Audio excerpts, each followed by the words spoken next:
Beautiful sisters and friends. We are back. This is Nadine Dyer with Linking Arms podcast. And today I have a special guest and friend, a leader in the community, Miss Sue Finkam, who is the mayor in Carmel, Indiana. So if you don't know, Carmel is just a city here in the Indiana area. And I'm so excited to have you on. So Sue, welcome. Thank you for joining us. Thank you for having me. It's going to be fun today.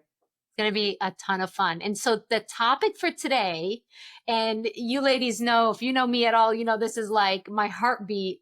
The topic for today is purpose. It's purpose. And I'm so excited to just hear from Sue because this woman has identified and stepped into her purpose in such a mighty way that she's making such a ripple effect in the community. So Sue, I just want you to just kick us off with why this topic? Why is this meaningful to you? What is your story here? The floor is yours. Well, I think this word is meaningful to me. And by the way, hi, everybody. This word is important to me because this was the question I had to answer before I ran for mayor is what can I do to serve better? I was on city council, which is a part-time position for 12 years. I was running my own marketing agency, obviously married with a son who was in college at the time. And I just felt like I wasn't being used personally to my highest and best use. But I was achieving a lot, right? Carmel's a 106,000 person city, probably right now the sixth largest city in the state of Indiana, on a very busy city council. Uh, and then, I had a marketing business, which is just taking off, great clients, serving healthcare clients, and just, that was personally very fulfilling, but just felt like there was something else. I wasn't challenging myself as much as I thought. I was busy, I was active, probably too busy and too active, and then asking myself if I wanted to do more by running a campaign and potentially serving in this role. And so I think that's why it strikes a chord with me because I really, really had to soul search. Did I really want to give up this really good gig I had with an amazing company, amazing employees, and take on something big in a political world, which is, as you know, sometimes maybe not the most friendly arena to compete in. And I just felt like if I didn't go for it and try it, I would never forgive myself. I always wonder, was my purpose to serve in a different role, and I didn't try for it. So, and then every single day I'm in this office, I wonder what my purpose is today, this hour, because as the role of a mayor, it's so diverse. And Indiana is what they call a strong mayor state, meaning the mayor is the CEO of the organization as well as the community figurehead and cheerleader and promoter, advocate. In other states, they might have a designated city manager or somebody else to do that. In Indiana, it's not that way. So there's always stuff to do, budgets to review, personnel issues to deal with, special events in the community. I'm looking out over our civic square here. Then you have challenges too that just come up, a weather disaster or an accident or something like that. And there's always something, and I'm always challenged, like if when those times are that I can dictate how I spend my time, what is my purpose? And I'm always wondering, am I spending my time in the right way? I think that comes with intuition and experience as well. So I'll probably feel a little more comfortable in answering those questions with a little more time under my belt. But that's why this word matters to me. So good. I've written down already a bunch of things, but I think what's kind of standing out for me is a couple of like takeaways that I'm already taking, which is busy doesn't always mean purposeful. For sure. That could be a distraction. Yes. Yes. So I think that's just a meaningful point because sometimes I think our busyness clogs distracts from really our purpose. So It goes to urgent and important, like, yes, that age old discussion in the business world.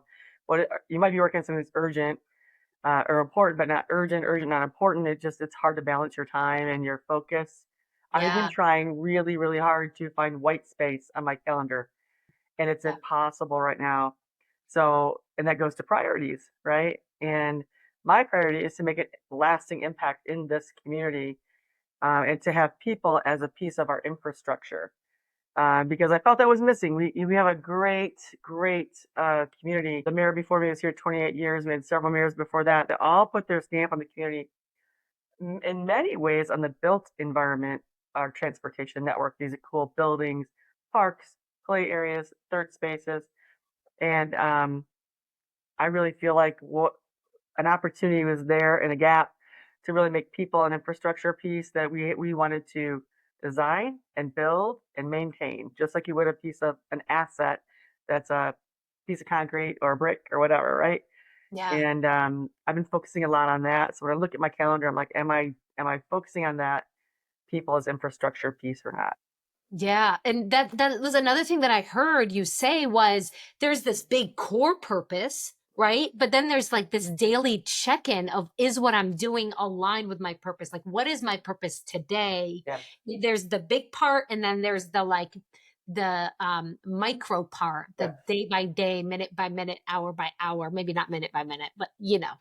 Um the other thing I heard though that I think I need to point out is this um it took sacrifice. Like you had to get out of your comfort zone For to sure. step into purpose.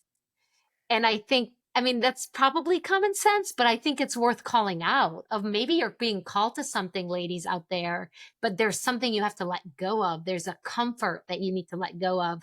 So I thought that was really great. And I also caught the part where it's like, would I regret it if I don't? You know, like, will there be regret? What's the cost of inaction, right? What's the It's not cost even of inaction because it's an action. You're just choosing to go away from it. But what's the cost? It's the opportunity yeah. cost. Yeah, for Yeah, sure. what's the cost of coasting Hmm. versus aligning on purpose? Yes.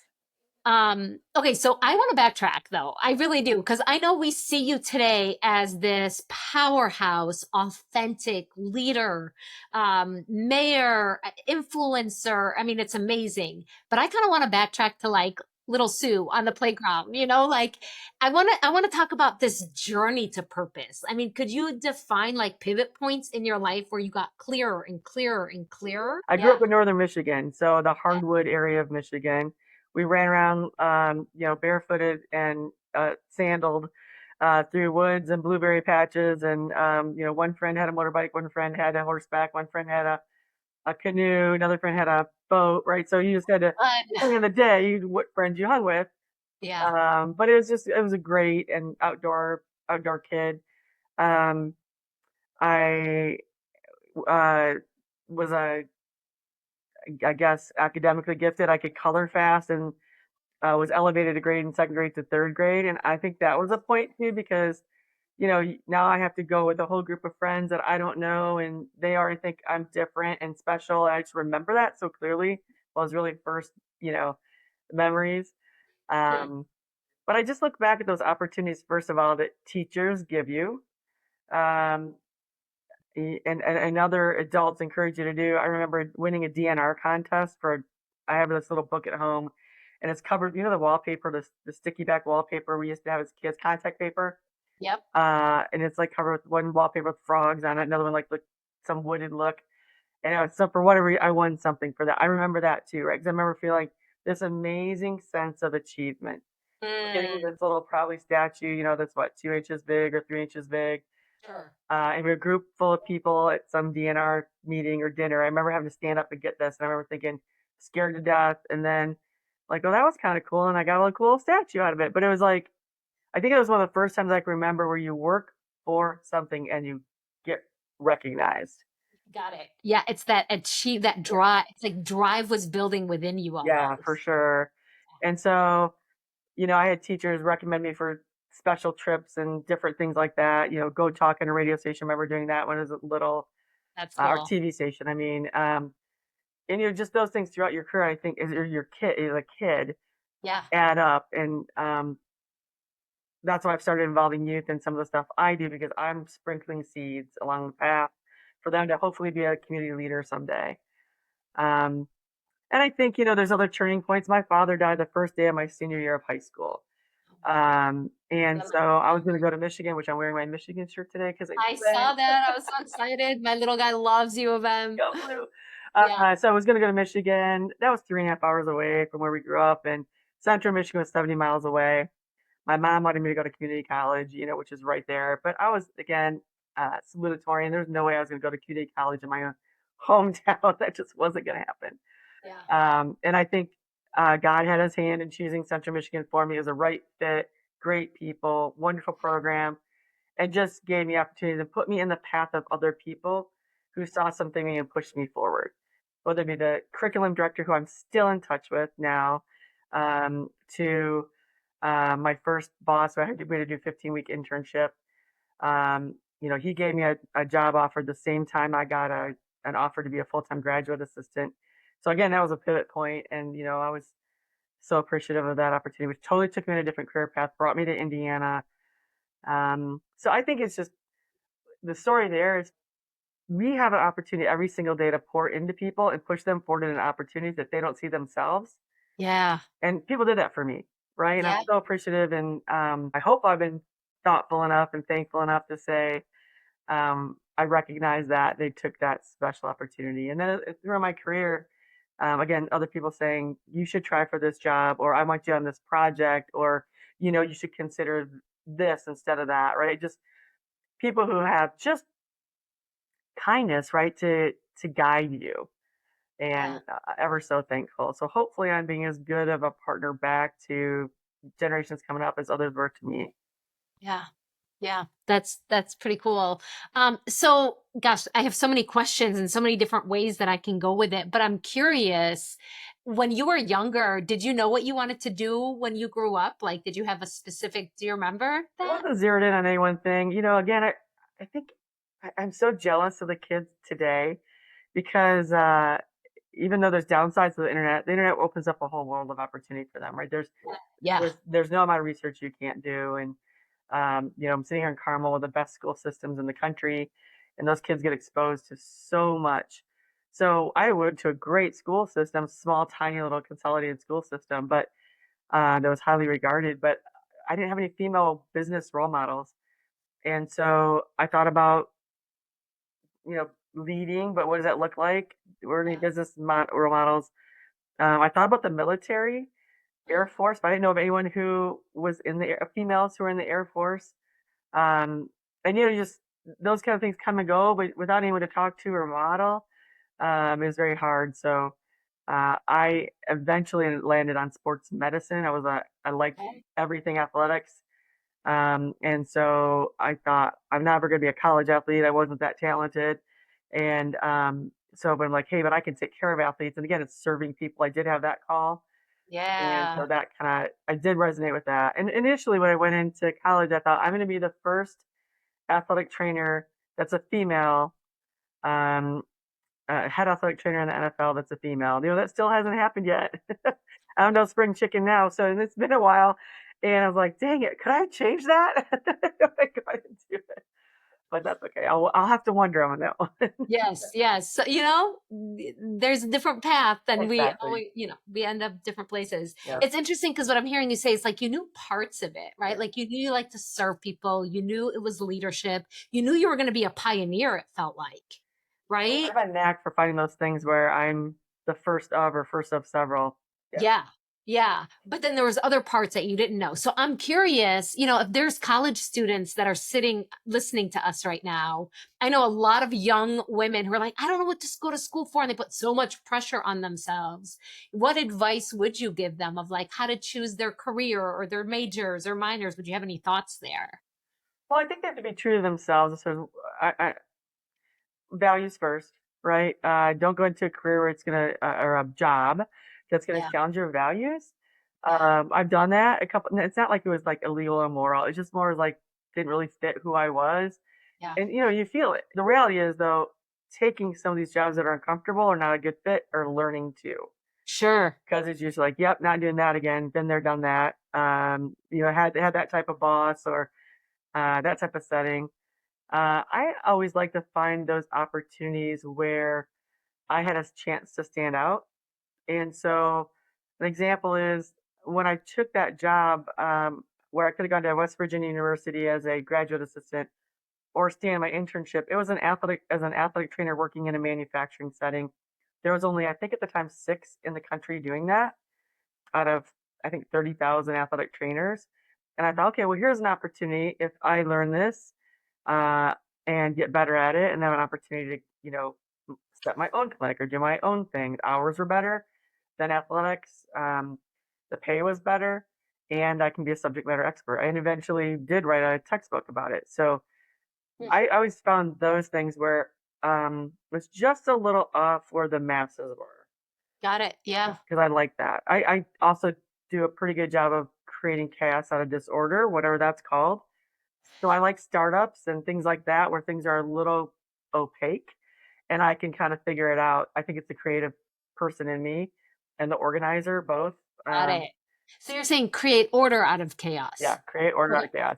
Okay. I think I heard it as create disorder out of chaos. I was like, I wait, probably said that wrong. who knows? It's recorded, so we'll see. But we'll see if she edits. Who knows? Create Uh, order out of chaos. Yes, yes. yeah, Well, that sometimes it's fun to create disorder too. I was like, I'm actually very good at chaos. Yes. Oh gosh. Okay, so I heard some great stuff, and I think this is like your path to purpose. Like if we're talking to young women, but if we're talking to any woman, it's like you need to know your values. Like that's part of like understanding and helping you identify your purpose. Like what are your values? And then I also heard you say learn and explore. Like when you step into things that might be out of your skill set or out of your values, learn from it and then pivot. So I think those are some really great tips, thoughts. I know we'll lean into that on our next episode with like practical applications for purpose, but I thought that was great. I got to go back to the female thing because we have to speak to it. We have to. And listen, I'm not a big like women power and women need to make more than I think women are valuable and wonderful and so are men and we're wired differently and beautifully and uniquely, but I have to think that becoming mayor as a woman had some challenges. And I'm curious if you would kind of give us a glimpse of what that looked like. Yeah, for sure. I mean, it was really important to me that when I ran for mayor, that I talked about how qualified I am and I'm the best candidate and I would do the best job. And oh, I also happen to be female. It really it wasn't a talking point other than say I'm a proud business owner, community leader, wife, and mom. So not that that's in the right priority, but that's how we described who I Yeah. was to the community. I do think uh, that let me say, Rutgers has a interesting set of research on women in politics, and they talk about how women have to know more, educate themselves more, be asked uh, to run, and have their life in order, right? Just have to have everything just perfect before they'll jump in, and have to be asked. Hmm. Um, and where men will roll out of bed and go, "I'm going to run for Congress today," right? Right. So what I tell women is channel Hmm. that male energy that's so fantastic, and use it, and then add that to the fact that you're compassionate, empathetic, and just add a little bit of crank up that aggression or drive just a little bit, and believe in yourself and go for it. I think sometimes as a female elected official, there's been assumptions that I don't know math or the hard skills as much. Now, I haven't gotten that as much recently, but men tend to go on the finance committees and women don't, kind of thing. And right out of the gate, I decided I was going to learn our budget inside and out because I didn't want to be put in that category. At least, if anyone knew me or knew my skills. Yeah. We always have a challenge about we have to usually dress nicer. Men can wear these, I'll say, upscale sweatpants and tennis shoes. If a woman did that, Right. there's a double standard when it comes to how we dress. I'm wearing a t-shirt today and getting away with it, but I'm sure there's someone if they see this will be like, she should be wearing a t-shirt and a professional attire, uh, where a guy could do it very easily. So I do think there are some double standards with things as well. I was very frustrated. Saw a tweet, I think it was like on X, maybe a post on X, probably 2 or 3 weeks ago, and they were disparaging another mayor in another community, and then they said, and Carmel's got a woman mayor. What could go wrong there? Oh no, Carmel's got a woman mayor. She's highly influenced. What can go wrong there? And another woman underneath said, I agree. I'm like, what's wrong with you women?